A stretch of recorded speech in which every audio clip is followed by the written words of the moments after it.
ನವೋದಯ ಮೊರಾರ್ಜಿ ಆದರ್ಶ ವಿದ್ಯಾಲಯ ಹಾಗೂ ವಿವಿಧ ವಸತಿ ಶಾಲೆಗಳ ಪ್ರವೇಶ ಪರೀಕ್ಷೆಗಳಿಗೆ ಸಂಬಂಧಿಸಿದಂಗ ನಿಮ್ಗೆ ಏನ್ ಮಾಡ್ತಂದ್ರೆ ನಾಮಪದಗಳ ಮೇಲೆ ಕೆಲವೊಂದಷ್ಟು ಪ್ರಶ್ನೆಗಳನ್ನು ಕೇಳ್ತಾರೆ.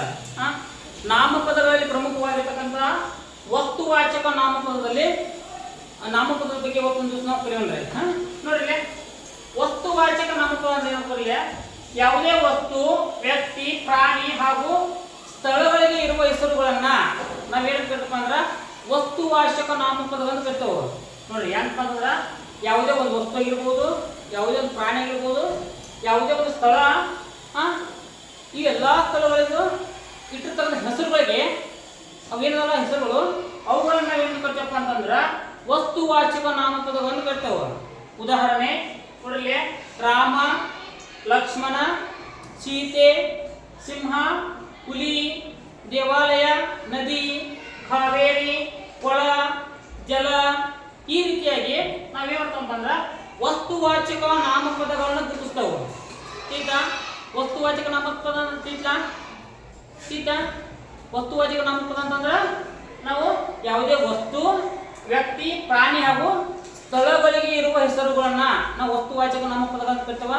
ಉದಾಹರಣೆ ಸೀತೆ, ರಾಮ, ಲಕ್ಷ್ಮಣ, ಸಿಂಹ, ಹುಲಿ, ದೇವಾಲಯ, ಇವೆಲ್ಲ ಏನಪ್ಪ ಅಂತಂದ್ರ ವಸ್ತುವಾಚಕ ನಾಮಪದಗಳು. ಈ ವಸ್ತುವಾಚಕ ನಾಮಪದಗಳನ್ನ ಪ್ರಮುಖವಾಗಿ ಏನ್ ಮಾಡ್ಯಾರಪ್ಪ ಅಂತಂದ್ರ 3 ಭಾಗಗಳಾಗಿ ವಿಂಗಡಿಸಲಾಗಿದೆ. ವಸ್ತುವಾಚಕ ನಾಮಪದಗಳನ್ನ ಪ್ರಮುಖವಾಗಿ 3 ಭಾಗಗಳಲ್ಲಿ ವಿಂಗಡಿಸಿದಾರ. ಒಂದನೇ ಯಾವಪ್ಪ ಅಂತಂದ್ರ ರೂಢನಾಮ. ಕೊನೆಯದು ರೂಢನಾಮ. ಎರಡನೇದು ಯಾವಪ್ಪ ಅಂತಂದ್ರ ಅಂಕಿತ ನಾಮ. ಅಂಕಿತ ನಾಮ. ಇನ್ನೊಂದು ಯಾವಪ್ಪ ಅಂತಂದ್ರ ಮೂರನೇದ ಅನ್ವರ್ತಕ ನಾಮ. ಅನ್ವರ್ತಕ ನಾಮ. ಹೀಗೆ ವಸ್ತುವಾಚಕ ನಾಮಪದವನ್ನು ಪ್ರಮುಖವಾಗಿ 3 ಭಾಗ ಮಾಡಿದಾರ. ಒಂದು ರೂಢನಾಮ, ಇನ್ನೊಂದು ಅಂಕಿತ ನಾಮ, ಇನ್ನೊಂದು ಅನ್ವರ್ತಕ ನಾಮ. ಈ ರೀತಿಯಾಗಿ 3 ಭಾಗಗಳಾಗಿ ನಾಮಪದಗಳನ್ನ ವಸ್ತುವಾಚಕ ನಾಮಪದಗಳನ್ನ ಮಾಡಿದ್ದಾರೆ. ಈ 3 ಭಾಗಗಳಲ್ಲಿ ಪ್ರಮುಖವಾಗಿರ್ತಕ್ಕಂಥ ರೂಢನಾಮದ ಬಗ್ಗೆ ನಾವು ಇವತ್ತಿನ ದಿವಸ ತಿಳ್ಕೊಂಡ್ರೆ. ನೋಡ್ರಿ, ರೂಢನಾಮ ಅಂದ್ರ ನೋಡಿ ಹೆಸರಿನಾಗ ಐತದ ರೂಢನಾಮ. ರೂಢನಾಮ ಅಂದ್ರ ರೂಢಿಯಿಂದ, ನೋಡ್ರಿ, ರೂಢಿಯಿಂದ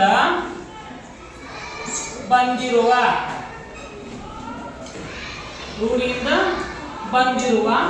ಹೆಸರುಗಳಿಗೆ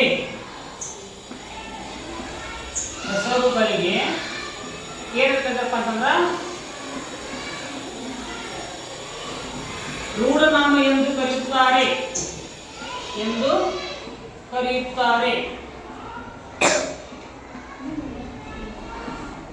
ಈಗ ನೋಡ್ರಿ, ರೂಢಿಯಿಂದ ಬಂದಿರತಕ್ಕಂತ ಎಲ್ಲಾ ಹೆಸರುಗಳಿಗೆ ರೂಢನಾಮ ಅಂತ ಕರೀತಾರೆ. ಉದಾಹರಣೆ ರೂಢನಾಮ ನೋಡ್ರಿ, ರೂಢಿ ಮೊದಲಿಂದ ಆ ಪದಗಳಿಗೆ ರೂಢಿಯಿಂದ ಅನ್ಕೊಂತ ಬಂದಿರತಕ್ಕಂಥ ಹೆಸರುಗಳು ಯಾವಪ್ಪ ಅಂತ. ಉದಾಹರಣೆ ದೇವಾಲಯ.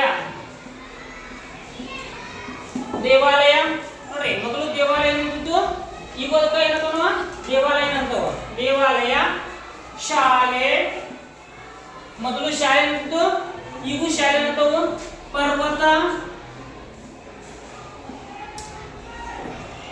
ಪರ್ವತ, ಪುಸ್ತಕ, ನದಿ,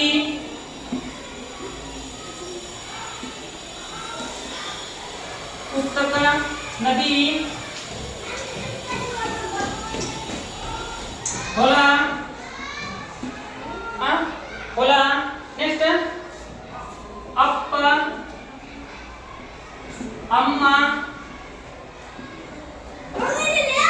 ನೆಕ್ಸ್ಟ್ ಮನೆ, ಮಠ. ಇವೆಲ್ಲ ಏನಪ್ಪಾ ಅಂತಂದ್ರ ಇವಕ್ಕೆಲ್ಲ ಏನಪ್ಪಾ ರೂಢನಾಮ ಅಂತ ಕರೀತಾರ. ಈಗ ಇವೆಲ್ಲಾ ಪದಗಳು ರೂಢಿಯಿಂದ ಬಂದಿರ್ತಕ್ಕಂಥ ಪದಗಳು. ಮೊದಲು ಇದಕ್ಕೆ ಅಂತಿದ್ರು, ನೋಡಿ ದೇವಾಲಯ ಅಂತಿದ್ರು, ಈಗೂ ದೇವಾಲಯ ಅಂತಾರ. ನೆಕ್ಸ್ಟ್ ಶಾಲೆ, ಮೊದಲು ಶಾಲೆ ಅಂತಿದ್ರು, ಈಗೂ ಶಾಲೆ ಅಂತಾರ. ಪರ್ವತ, ಮೊದಲು ಪರ್ವತ ಅಂತಿದ್ರು, ಈಗೂ ಪರ್ವತ ಅಂತಾರ. ಇವೆಲ್ಲ ಏನಪ್ಪ ಅಂದ್ರ ರೂಢನಾಮಗಳು, ರೂಢಿಯಿಂದ ಬಂದಿರತಕ್ಕಂಥ ಪದಗಳು. ಈಗ ಅಂಕಿತ ನಾಮ ನೋಡ್ರಿ, ಅಂಕಿತ ನಾಮ ನೋಡ್ರಿ. ಅಂಕಿತ ಹೆಸರಿನಾಗ ಐತಿ. ಅಂಕಿತ ಅಂದ್ರೆ ಇಟ್ಟ ಹೆಸರು ಅಂತ ಅರ್ಥ. ಈಗ ಇತ್ತಲ್ಲ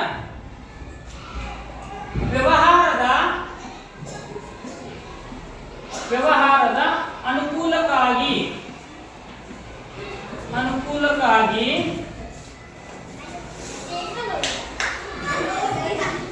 ಇಟ್ಟುಕೊಂಡಿರುವ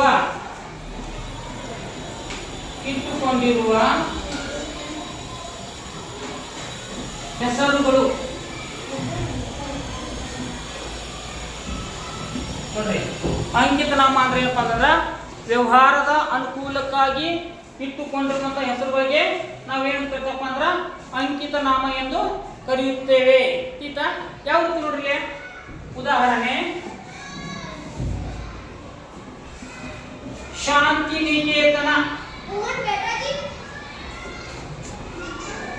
ನೋಡ್ರಿ. ಉದಾಹರಣೆ ಶಾಂತಿನಿಕೇತನ ನೋಡ್ರಿ. ಇದು ಶಾಂತಿನಿಕೇತನ ನಾವು ಸ್ಕೂಲ್ ಹೆಸರು ಇದ್ದಲ್ಲ, ಶಾಂತಿನಿಕೇತನ ಶಾಲೆ, ಶಾಂತಿನಿಕೇತನ ಶಾಲೆ ಅಂತ ನಾವು. ಆದ್ರ ಇದೇನಪ್ಪ ಶಾಂತಿನಿಕೇತನ ಅನ್ನೋದು ಇಟ್ಟ ಹೆಸರು ನೋಡ್ರಿ. ನಿಮ್ಗೆ ಕನ್ಫ್ಯೂಷನ್ ಆಗುತ್ತೆ. ಶಾಲೆ ಅನ್ನೋದು ರೂಢನಾಮ, ಶಾಂತಿನಿಕೇತನ ಶಾಲೆ ಅನ್ನೋದು ಅಂಕಿತ ನಾಮ.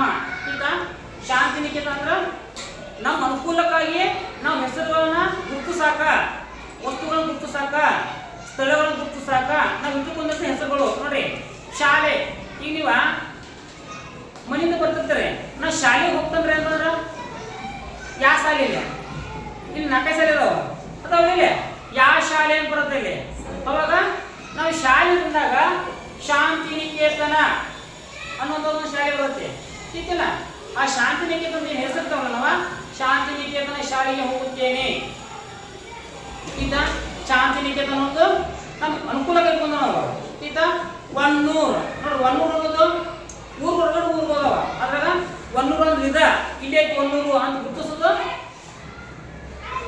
ಅದ ಹೆಸರು ಅದ. ಇದನ್ನ ಈಗ ನಿಮ್ಮ ಹೆಸರು ಕಾವೇರಿ, ಪ್ರಿಯಾಂಕಾ,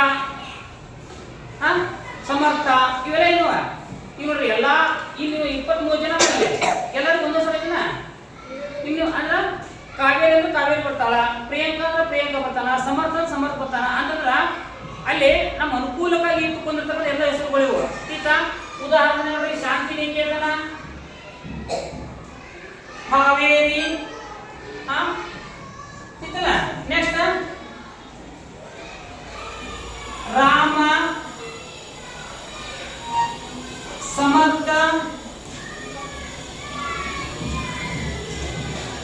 ಸಮರ್ಥ, ನೆಕ್ಸ್ಟ್ ಹೇಳ್ರಿ ಊರು ಎಲ್ಲ ಊರು ಹೆಸರು ಒನ್ನೂರ,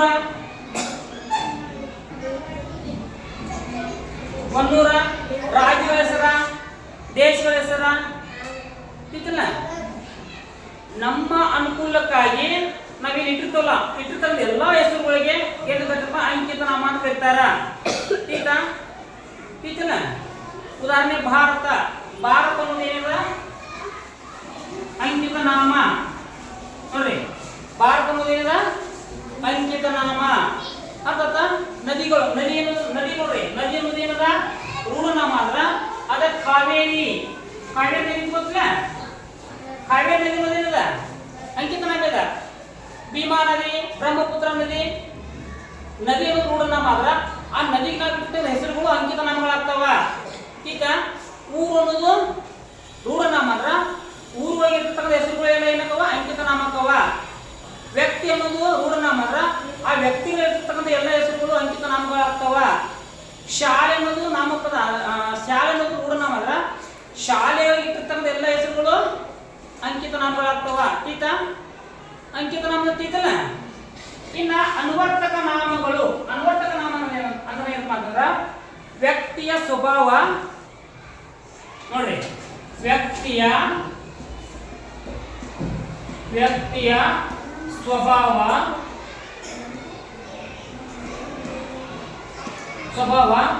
ಗುಣ, ನಡತೆ ಹಾಗೂ ವೃತ್ತಿಗಳ ಆಧಾರದ ಮೇಲೆ ವೃತ್ತಿಯ ವೃತ್ತಿಯ ಆಧಾರದ ಮೇಲೆ ಕರೆಯುವ ಹೆಸರುಗಳಿಗೆ ನಾವೇನ್ ಬೇಕಪ್ಪ ಅಂದ್ರ ಅನುವರ್ತಕ ನಾಮಗಳು ಬೇಕಾವ್ ನೋಡ್ರಿ.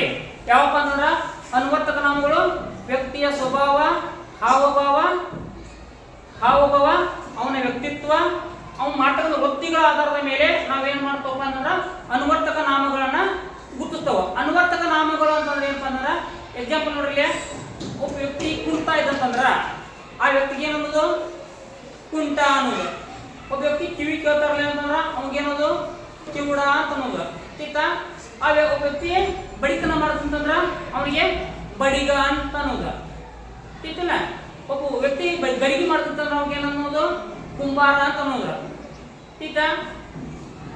ಕಾಯಿಪಲ್ಲೆ ಮಾಡ್ತಂತಂದ್ರ ಅವಾಗೇನೋದು ವ್ಯಾಪಾರಿ ಅಂತ ಅನ್ನೋದು.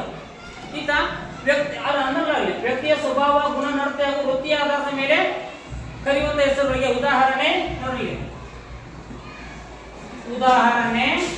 ವ್ಯಾಪಾರಿ,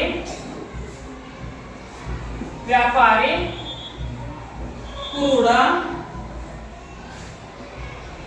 ಕುಂಟ, ನೆಕ್ಸ್ಟ್ ಕುಂಬಾರ, ಅಕ್ಕಸಾಲಿ, ಬಡಿಗ,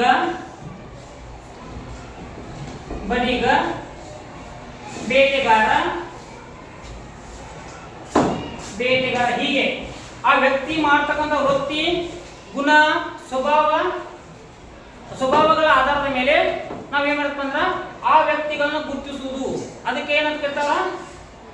ಅನುವರ್ತಕ ನಾಮ ಕರೀತಾರ. ಉದಾಹರಣೆ, ಆ ವ್ಯಕ್ತಿ ಕುಂಟದ ಇದ್ದ ಕುಂಟ ಅನ್ನೋದು, ಕಣ್ ಕಾಣಲಿಲ್ಲ ಅಂದ್ರೆ ಅವಾಗ ಏನನ್ನೋದು ಕುರುಡ ಅನ್ನೋದು, ಕಿವಿ ಕೇಳಿ ಅಂದ್ರೆ ಕಿವುಡ ಅನ್ನೋದು, ಅವ್ನು ವ್ಯಾಪಾರ ಮಾಡ್ದಂದ್ರೆ ವ್ಯಾಪಾರಿ ಅಂತ ಅನ್ನೋದು, ಜೊತೆಗೆ ಅವ್ ಗಡಿಗೆ ಮಾಡ್ದಂದ್ರೆ ಕುಂಬಾರ ಅನ್ನೋದು, ಬಡಿತನ ಮಾಡ್ತಂದ್ರೆ ಬಡಿಗ ಅಂತ ಅನ್ನೋದು, ಅವ್ನು ಬೇಟೆ ಆಡ್ತಂದ್ರೆ ಬೇಟೆಗಾರ ಅಂತ ಅನ್ನೋದು. ಈ ರೀತಿಯಾಗಿ ವ್ಯಕ್ತಿಗಳು ಮಾಡ್ತಕ್ಕಂಥ ವೃತ್ತಿಗಳ ಆಧಾರದ ಮೇಲೆ, ಅವ್ರ ಸ್ವಭಾವಗಳ ಆಧಾರದ ಮೇಲೆ, ಗುಣನಡತೆಗಳ ಆಧಾರದ ಮೇಲೆ ನಾವು ಅವು ವ್ಯಕ್ತಿಯನ್ನು ಗುರುತಿಸೋದು. ಇದಕ್ಕೆ ಅಂತ ಅನುವರ್ತಕ ನಾಮಗಳನ್ನು ಕರಿತಾವ.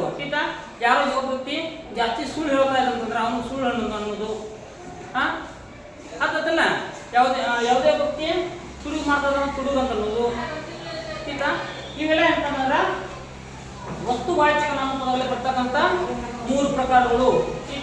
ರೂಢನಾಮ, ಅಂಕಿತ ನಾಮ, ಅನುವರ್ತಕ ನಾಮ. ಏನಿದಾವು? ಓಕೆ.